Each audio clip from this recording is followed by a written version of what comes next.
고요한 새벽, 윤혜수는 익숙한 동작으로 제과점 문을 열었다.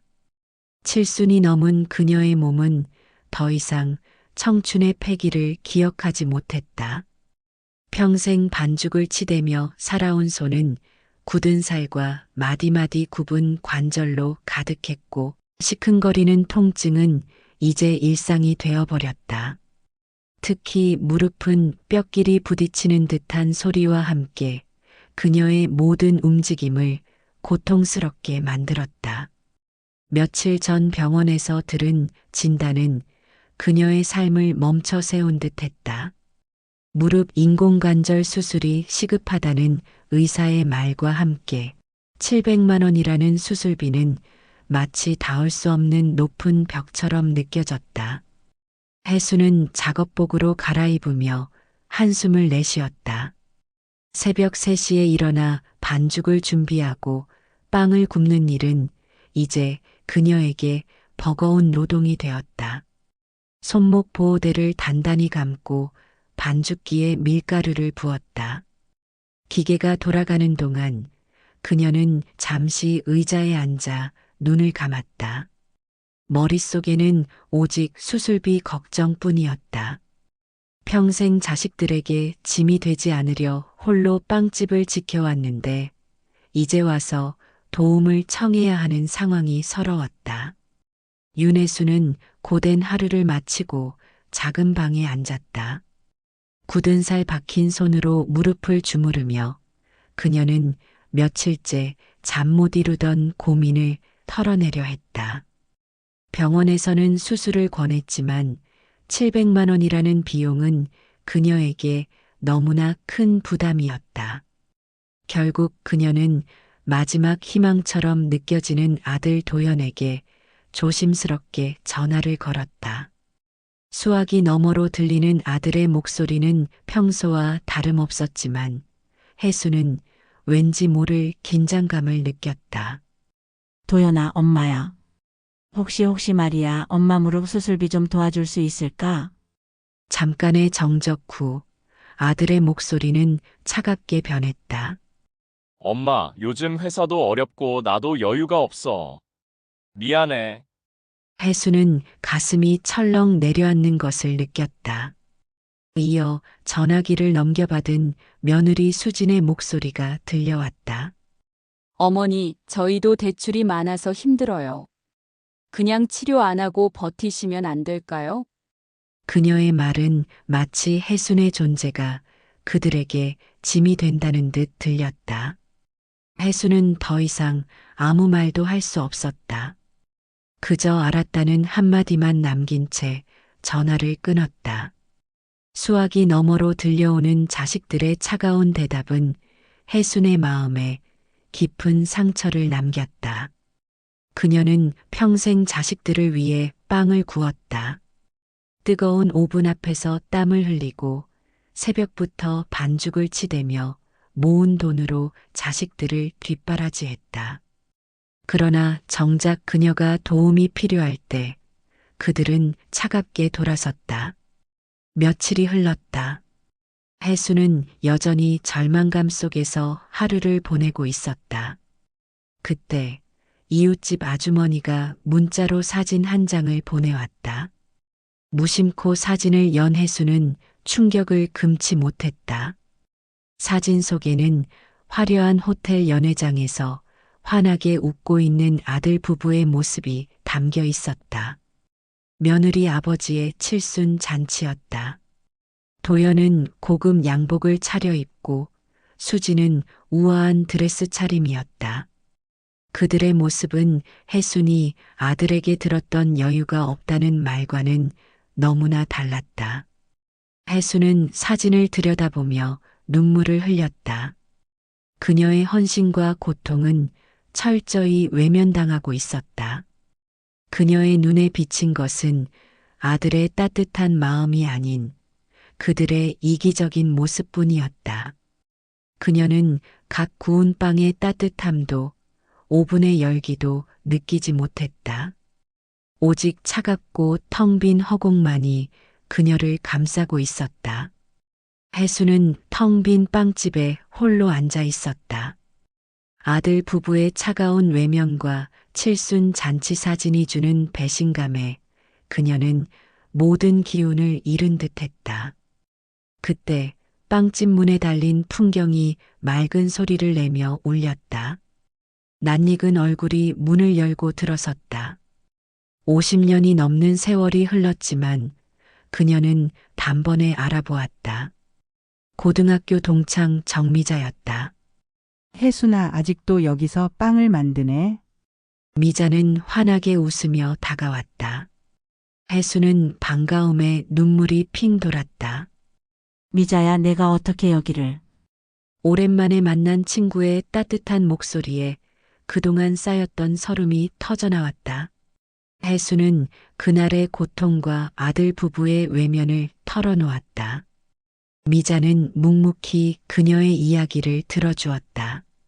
이야기를 마친 혜수는 한숨을 내쉬며 고개를 숙였다. 그때 미자가 조심스럽게 입을 열었다.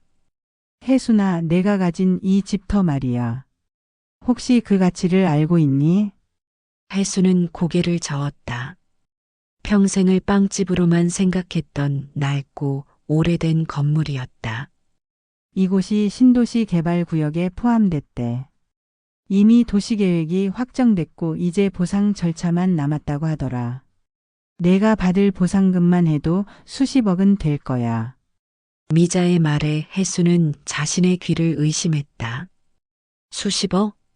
평생 빵을 팔아도 만져보지 못할 돈이었다. 혜순의 눈이 커졌다. 미자야, 그게 정말이야? 이 낡은 땅이.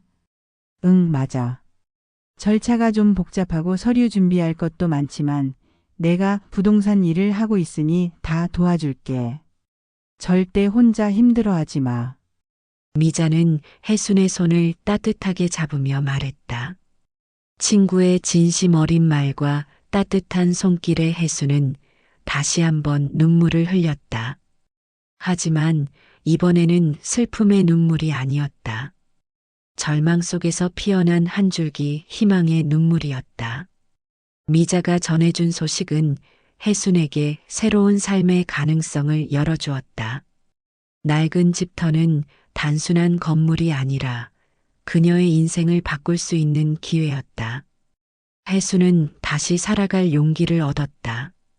그녀의 삶이 고단하고 힘겨웠지만 끝은 아니었다. 새로운 시작이 그녀를 기다리고 있었다.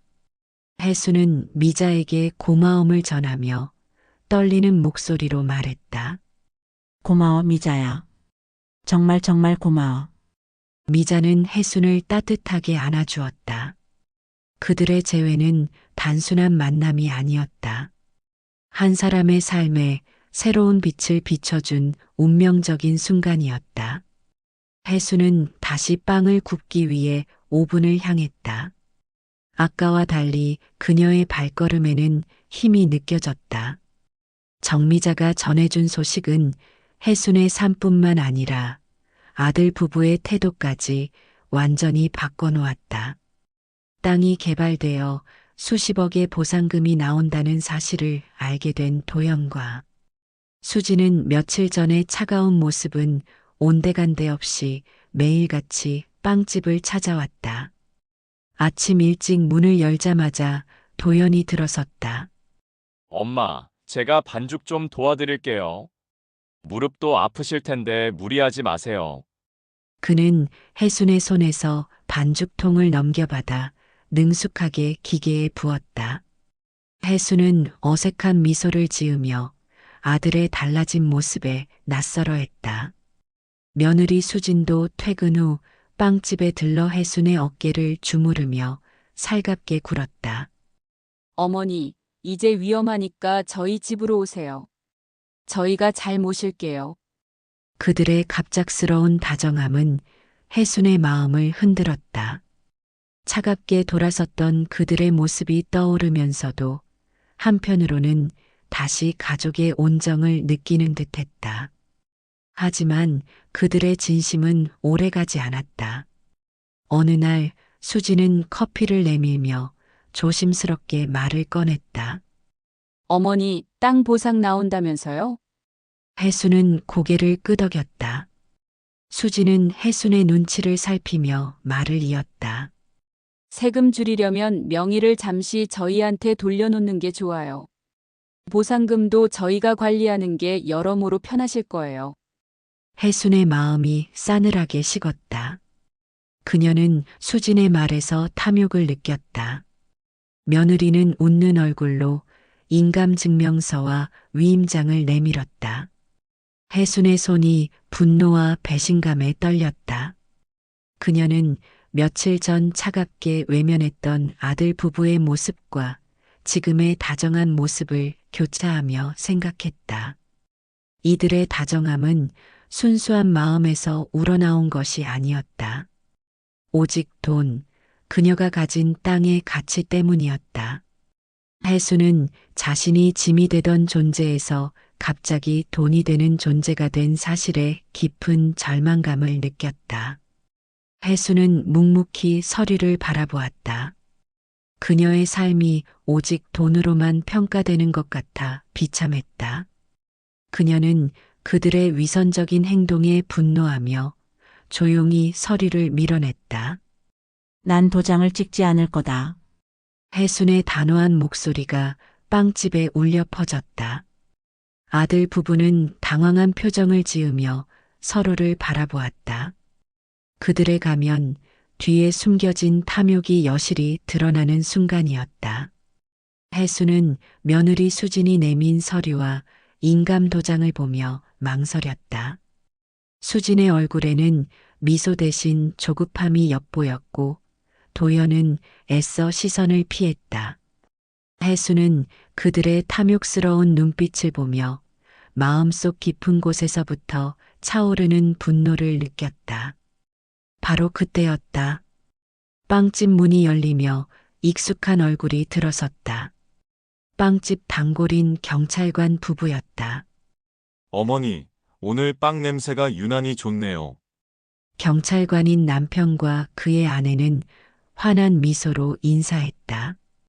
해수는 당황스러움에 말을 잇지 못했고 그들의 등장에 도연 부부의 얼굴은 굳어졌다. 그들은 황급히 서류를 감추려 했지만 이미 늦은 후였다. 경찰관은 해순과 아들 부부 사이의 미묘한 긴장감을 단번에 알아챘다. 무슨 일 있으세요? 경찰관의 질문에 수지는 서둘러 변명했다. 아니에요. 어머니 서류 작업 도와드리던 참이었어요. 하지만 해수는 더 이상 숨기지 않았다. 그녀는 경찰관에게 자초지종을 설명했고 경찰관은 해순의 이야기를 들으며 정미자가 남겨둔 서류를 유심히 살폈다. 어머님, 이 서류는 잘못된 겁니다. 어머님 재산은 어머님 본인 명의로 두시는 게 가장 안전합니다. 경찰관의 단호한 목소리가 빵집에 울려 퍼졌다. 그는 며느리가 내민 위임장을 보며 말했다. 재산에 대한 강요는 명백한 불법 행위입니다. 더 진행하면 노인 학대로 처벌받을 수 있어요. 그 말에 수진과 도연의 얼굴은 사색이 되었다. 그들은 더 이상 변명할 수 없었다. 경찰관은 도연을 똑바로 바라보며 말했다. 자식된 도리로 부모님을 챙기는 것은 당연하지만 재산을 노리고 접근하는 것은 도리가 아닙니다. 도연은 울먹이며 말했다. 엄마, 우리도 사정이 있었어. 회사가 어려워서. 해수는 아들의 변명을 듣고 고개를 저었다. 사정이라니. 너희가 말하는 사정이 겨우 그거였니? 엄마가 아파서 치료비가 필요할 때 너희는 외면했잖아. 해순의 목소리는 조용했지만 단호했다. 내 이름으로 된 이 땅은 단순한 재산이 아니야. 내 평생의 노고와 삶이 담겨 있는 증거다. 나는 내 인생의 증거를 너희에게 넘겨줄 수 없다. 해수는 굳은 표정으로 서류를 집어들고 찢어버렸다. 종이가 찢어지는 소리가 빵집의 정막을 깼다. 도연과 수지는 아무 말도 하지 못하고 고개를 숙였다. 해수는 더 이상 눈물을 흘리지 않았다. 그녀의 눈빛은 흔들림 없이 단단했다. 나는 도장을 찍지 않는다. 해순의 마지막 말은 아들 부부에게 깊은 상처를 남겼다. 그들은 아무런 말도 없이 빵집을 떠났다. 해수는 그들의 뒷모습을 보며 깊은 한숨을 내쉬었다. 그녀는 이제 혼자가 아니었다. 그녀를 지켜주는 진정한 사람들이 있었고 그녀 스스로를 지켜낼 용기가 생겼다. 해수는 보상금의 일부로 무릎 수술을 받았다. 그녀의 몸을 짓누르던 고통이 사라지자 그녀는 마치 다시 태어난 듯 가벼움을 느꼈다. 병실에 누워 있는 동안 그녀는 자신의 지난 삶을 되돌아보았다. 평생 빵을 굽고 가족을 위해 헌신했지만 정작 자신을 잃어버렸다는 사실을 깨달았다. 퇴원 후 해수는 제과점 문을 닫았다. 50년 넘게 지켜온 공간이었지만 더 이상 그녀의 삶을 묶어두는 족쇄가 될 수 없었다. 그녀는 남은 보상금으로 동네 한 구석에 작은 문화 공방을 열었다. 빵을 굽는 기술을 사람들과 나누고 싶었다. 아이들과 이웃 어르신들이 모여 빵을 굽고 소박한 웃음과 온정을 나누는 공간이 되었다. 할머니, 빵이 너무 맛있어요. 아이들은 해순이 만든 빵을 먹으며 해맑게 웃었다. 어르신 반죽하는 방법 좀 알려주세요. 동네 어르신들은 해순에게 빵 굽는 법을 배우며 즐거워했다. 해순은 그들의 웃음 속에서 삶의 진정한 의미를 찾았다. 이제 그녀는 혼자가 아니었다. 그녀를 따뜻하게 안아주는 사람들과 함께였다. 공방에서 얻은 수익금의 일부는 지역사회에 기부하며 그녀는 받은 사랑을 되돌려주기 시작했다. 그러던 어느 날 공방 문이 열리며 낯선 얼굴이 들어섰다. 며느리 수진이었다. 그녀의 얼굴은 초췌했고 눈은 빨갛게 충혈되어 있었다. 수진은 해순에게 다가와 무릎을 꿇었다. 어머니 죄송해요. 그땐 눈앞밖에 못 봤어요. 수진의 눈에서 눈물이 흘러내렸다. 그녀는 자신의 어리석음과 탐욕을 후회하는 듯 보였다. 해수는 조용히 수진의 손을 잡고 일으켜 세웠다. 그녀는 갓 구운 따뜻한 빵 하나를 건네며 말했다. 돈은 다시 벌 수 있어도 신뢰는 한번 잃으면 되찾기 어렵단다. 사람의 마음은 돈으로 살 수 없어. 해순의 따뜻한 말에 수진은 더 크게 울음을 터뜨렸다. 해순은 더 이상 아들 부부를 원망하지 않았다. 그녀는 그들을 용서하고 자신의 새로운 삶을 선택했다. 공방의 오븐에서는 오늘도 갓 구운 빵 냄새가 퍼져나왔다. 해수는 따뜻한 빵 냄새와 함께 자신의 새로운 인생을 시작했다. 그녀는 이제 행복했다. 돈보다 소중한 가치를 찾았고 혼자가 아닌 함께하는 삶을 택했기 때문이었다.